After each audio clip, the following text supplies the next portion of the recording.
பிலிப்பியர் 4வது அதிகாரம் 8வது வசனத்திலே, கடைசியாக சகோதரரே, உண்மை உள்ளவைகள் எவைகளோ, நீதியுள்ளவைகள் எவைகளோ, ஒழுக்கமுள்ளவைகள் எவைகளோ, அன்புள்ளவைகள் எவைகளோ, கற்புள்ளவைகள் எவைகளோ, நற்கீர்த்தியுள்ளவைகள் எவைகளோ, புண்ணியம் எதுவோ, புகழ் எதுவோ, இதையே நீங்கள் சிந்தித்துக் கொண்டிருங்கள் என்று பவுல் அருமையாக அவர் எழுதியிருக்கிறார்.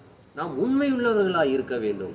உண்மையுள்ள மனுஷன் பரிபூர்ணமான ஆசீர்வாதங்களை பெறுவான் என்று சொல்லி நாம் வாசிக்கிறோம். அப்படியாக நாம் உண்மையுள்ளவர்களாய் இருக்கிற பொழுது கர்த்தர் நிச்சயம் நம்மளை ஆசீர்வதிக்கிறவராக இருக்கிறார். இரண்டாவது காரியம், நாம் ஒழுக்கமுள்ளவர்களாய் நாம் இருக்க வேண்டும். சகலமும் ஒழுங்கும் கிரமமாய் அது செய்யப்பட கடவுது என்று தேவன் சொல்லி இருக்கிறாரே. அப்ப எல்லா காரியத்தையும் நாம் ஒழுங்கும் கிரமமாய் நாம் செய்கிற பொழுது, ஒழுக்கமுள்ளவர்களாய் நாம் இருக்கிற பொழுது, நிச்சயம் கர்த்தர் நம்மளை எல்லா காரியங்களிலும் இன்னுமாய் பரிசுத்தப்படுத்தி நம்மளை நடத்துகிறவராக இருக்கிறார். மூன்றாவது காரியம், நீதியுள்ளவைகள் எவைகளோ, நீதியாய் வாழ வேண்டும், நீதியை செய்ய வேண்டும். நீதியின் மேல் பசிதாகம் உள்ளவர்கள் பாக்கியவான்கள், அவர்கள் திருப்தி அடைவார்கள் என்று சொல்லி நாம் வாசிக்கிறோமே. அப்படியாய் கர்த்தர் உங்களை சகல காரியங்களிலும் அவர் திருப்தி அடைய செய்வார். அதற்கப்புறம் பிறகு நாம் பார்த்தோம் என்றால், அன்புள்ளவர்களாய் இருக்க வேண்டும். தேவன் அன்பாகவே இருக்கிறார். நாம் ஒருவரில் ஒருவர் அன்பாய் இருக்க வேண்டும் என்பதே தேவனுடைய கட்டளையாக இருக்கிறது. நாம் அன்புள்ளவர்களாய் நாம் இருக்க வேண்டும்.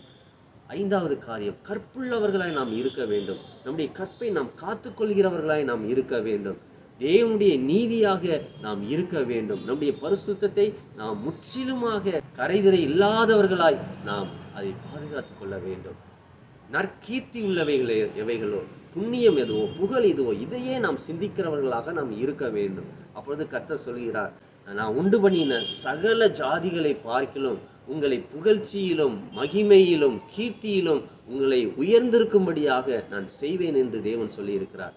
ஆகவே இந்த காரியத்தை நாம் சிந்தித்து இந்த கிரியைகளை நாம் செய்வோம் என்றால் நிச்சயமாகவே கர்த்தர் நம் ஒவ்வொருவரையும் அவர் ஆசீர்வதிப்பார்.